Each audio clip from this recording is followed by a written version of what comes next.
Everyone, I had some extra time, so I wanted to go over my WrestleMania event review. So this was it. This was what my trip was all about. The reason why I got the travel package. The reason why I went to this WrestleMania, because of that. This is what I wanted. Childhood dream, bucket list thing. Check.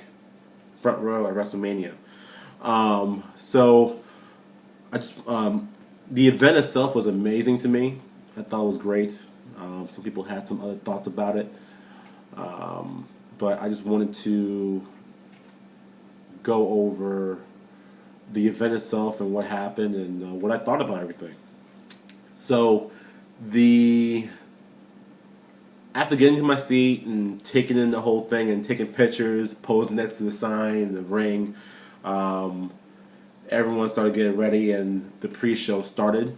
It was Los Matadors, Rybaxel, the Real Americans, and the Usos. That was pretty cool. I enjoyed the match. The entrances were cool. I think the only thing that spoiled it for me by being in front row is to watch the Usos throw off their wireless microphones when getting to the ring. I was like, oh, that's the magic that I wanted to be secret. But the match was cool, good paced. I was kind of shocked that it was a pre-show match, but it was amazing. It delivered. You got a real sign that the Real Americans are over from during that match. But it was good to see the Usos win, show some dominance, and take on the titles at the pre-show. Then right after that, the show started. The whole video, and it was getting. I see that they put on production that entertains those at home, so you get the little goosebumps. Because again, I will watch WrestleMania at home also, and get the goosebumps of watching the opening video. But it was different by being in there and watching the video. And you're like, wow, this is happening. We are about to watch history. This is WrestleMania. And then the opening happens after the pyro. We see Hulk Hogan. And there's a video, and you guys can see me in the video in the WrestleMania DVD or Blu-ray or on the network with me singing my heart out because I'm like, dude, I am 4 years old again. I am a kid again. I'm going to sing my heart out and enjoy every moment.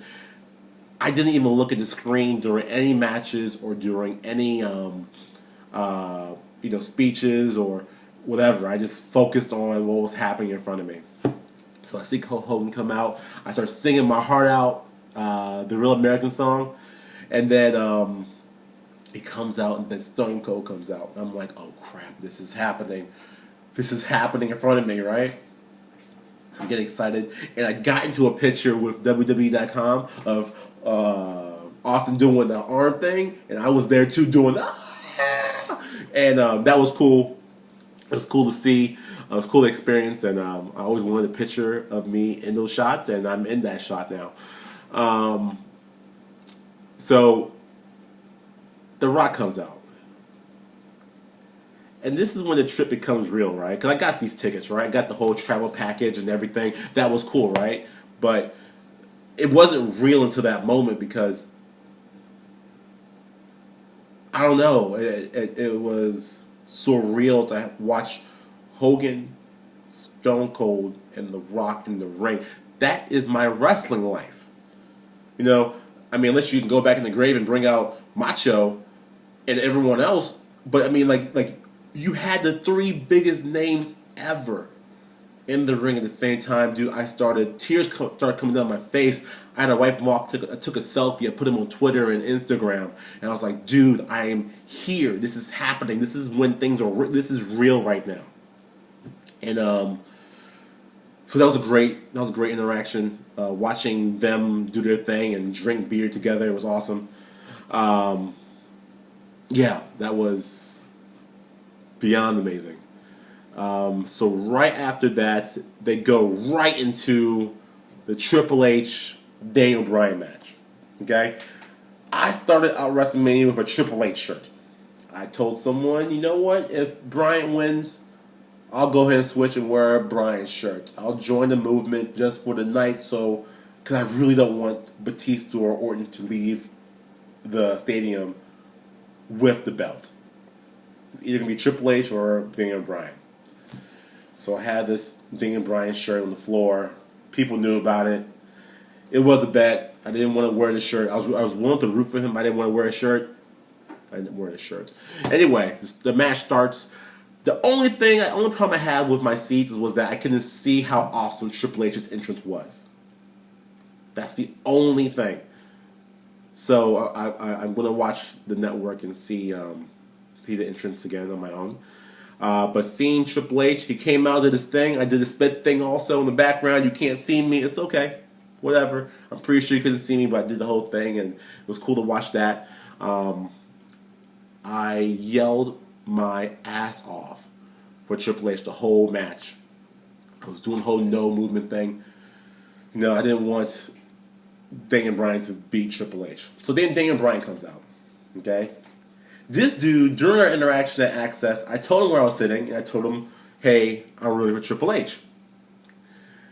This dude comes out, does the whole yes thing, everyone's behind him, right? And he looks at my face like a jerk, right? Not like a jerk, he's cool. But he gets on the top rope and does the whole thing, and he has his rally towel, right? And on purpose, he throws it at me. This is his towel from WrestleMania. He throws it at me. No, he knew what he was, that jerk. It's cool. It's cool. He just threw it in my face. It's alright. It's okay. Whatever. Anyway, Triple H lost. And Daniel Bryan won, but then Daniel Bryan got his ass whooped by Triple H, which I was happy to see. But again, I'm not wearing a yes shirt because of this. What else? So, it was cool. It was a very good match. Some people say it was slow paced. I think it went just right. Because do you want a fast paced match? I mean, let's think about realistically. You can't have a fast paced match for two matches. Like you can't go to two back to back matches in one event, and they both be fast paced. That was just asking too much of them. Anyway, I enjoyed it. That's me. The next match was The Shield versus Kane and New Age Outlaws. Very weird match to me. A lot of us in our section said the same thing. It was way too short.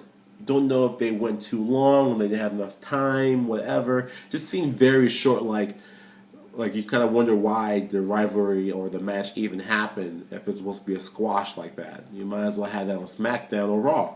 But whatever, we got to see The Shield. We got to see Corporate Kane and the New Age Outlaws. It was fun. But again, very short match. The next match was my match. The Andre the Giant Battle Royal. Loved the whole thing. It was complete chaos in my view. I can't see who's being thrown out in which order. I just know people being thrown out, and people all over the place. During the match, okay, Damien Sandow goes to the ring. He's in the ring with his shirt, okay? Somehow during the match, it gets torn off and thrown up in the air. It lands in front of us, right? It's still beyond the rail, right? So I'm like, whatever. Sin Cara gets eliminated. It's Hunico, right? I like Hunico. He's my man. Love him. And I'm like, it's all right, bro. He walks by us. I'm like, it's all right, man. Give him a high five. It's good, man. Be strong. Next time. He grabs Sandow's shirt and gives it to me. So this is Damien Sandow's ripped shirt. I'm serious. So I have two things from the match itself that was thrown or given to me. So anyway, Cesaro body slamming Big Show was awesome. You cannot hate on Cesaro. This dude is the man. WWE can't ignore it. He is going to be, my prediction, next year WrestleMania main event. He's going to be the man. One cool thing about that, watching the referees lift the statue up and then seeing Cesaro power lift that thing up, hilarious. Like, how weak are these guys? I mean, Cesaro is strong, period. he's a strong human being. I see him train also, strong human. But it was just funny to see those referees watch, like 3 referees lift the statue up, and he just like, ugh. Like, dude, you need to hold a CrossFit class behind the scenes so this guy can get strong. So the next match, John Cena versus the Wyatt, Bray Wyatt. John Cena comes out. Beforehand, I already decided early in this trip that I'm rooting for John Cena for the first time ever. I'm the first guy to yell, Cena sucks, by habit. Wyatt's come out, cool entrance. I think it's probably second best. He comes out, does his thing. Then it's John Cena. He comes out. I yell, I scream, because remember, I'm 4 years old, so I'm allowed to cheer for John Cena, okay? It's cool. And John Cena comes out. I'm yelling for him, cheering for him. And the chanting starts. Let's go, Cena. Cena sucks. So when it starts happening, the lady next to me, her name was Rachel, her son and her husband, Larry, they were there, right? And they knew I was cheering for Cena. And Let's Go Cena happens, and I yell, Cena sucks, by habit. And I do it like 3 or 4 times, and she taps me, and she says, you're chanting the wrong thing. And I'm like, oh, crap. So I had to wait. Let's Go Cena sucks. Then I yelled, Let's Go Cena, so I got into the right rhythm. And Cena won. I think it was a great match. It told a story. Like, there was one of the few matches that actually tells a hard story. You can see the story. The struggle with Cena going bad. It was good. I enjoyed that match a lot. It was cool at the very end for him to hug that kid who he saw during the match. And because while he was getting angry, this kid kind of freaked out a little bit. So he went and hugged him, which was very cool. He's a good guy, good role model. I'm not the biggest fan again because he made Triple H tap. Yeah. Anyway, he's a cool guy. I'm happy he won. And yes, I did go ballistic when he won because guess what? Someone I rooted for won. Then the next match happens. Brock Lesnar versus The Undertaker. I am cheering for Brock Lesnar, but I am an Undertaker fan because I grew up watching wrestling. Duh. So I'm going to cheer for the person I want to win. But I still am a fan. It's kind of weird. It's a love-hate thing. I just don't. I go for the underdogs, I guess. I'm not sure. And so Taker comes out. So real. I've seen him come up before in other events. But the thing about my seat that I remembered from when I got to my seat was, oh my gosh, the Undertaker's go up these stairs. I'm going to be right there. And I was in awe of him. It's amazing. So the match happens. I'm cheering for Brock. I'm yelling as hard as Hayden's yelling. And then Brock won. The most awkward moment ever. You saw the referee hit the 3 count. He was like, what the crap? And as I'm sitting there, I make the face that everyone saw. I'm like, wait a minute. I just saw history. Like, the look on my face was, did that just happen? Oh, crap. Brock won? Oh, crap, Taker lost? Oh, my God, I'm here for history. Like, you don't realize, like, that moment I realized I was there for history. So not only was I there as a childhood dream to fulfill, like, I'm there for history. People can say, oh, where was I when Hogan biased him Andre? Dude, I was there when Taker lost. And now, because of social media and the planet, I am now the face of Taker losing. But whatever. Dude, I saw him lose. Crazy. So, it was kind of funny. I turned around to everyone and said, ha, I told you.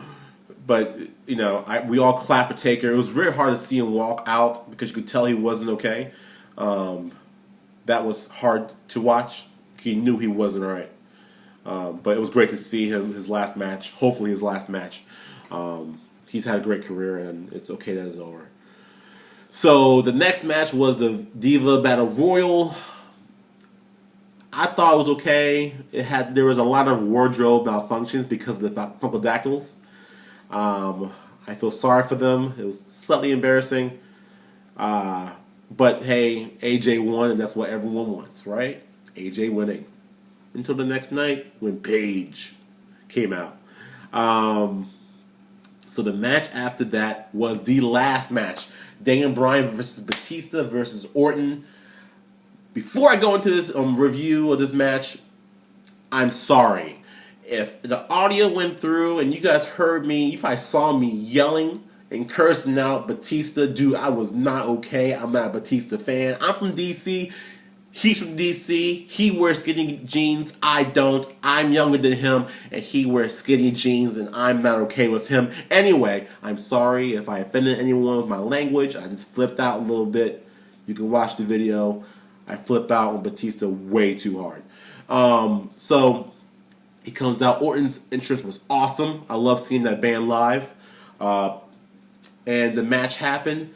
The coolest spot of the whole match was the Batista bomb to RKO, where you thought everyone was dead besides Batista. But it was cool to see Daniel Bryan win. It was cool to see the yes movement happen. All 70,000 plus people doing the yes thing. And I was part of that. It was very cool to watch and very cool to be a part of. It was very cool to see a new era begin. It was kind of weird. It was like the end of an era and the beginning of an era in WWE in that one pay-per-view. So if I was to review this whole event, I give it an A+, because you told great stories. Even Divas match was better than it. Divas matches aren't really that great sometimes, but that match was good. It was fun to watch. And it was just cool. It was very cool to be there, front row, and then become a meme, whatever. Anyway, the event was cool, very awesome. I think the only thing I want to review was the fact that the next night on Raw, which I was able to be there live for, saw Paige come out, win the belt. I was super excited for, and then watching the Ultimate Warrior come out. That to me made the whole trip, the whole childhood dream, complete. Because I took a picture of him coming in, and I did the Warrior thing, and got excited with everyone else like I was a 4-year-old kid again. And that was what this trip was about. Living out a dream. Bucket list check. I might go to more more pay-per-views and sit front row, but what I wanted was fulfilled.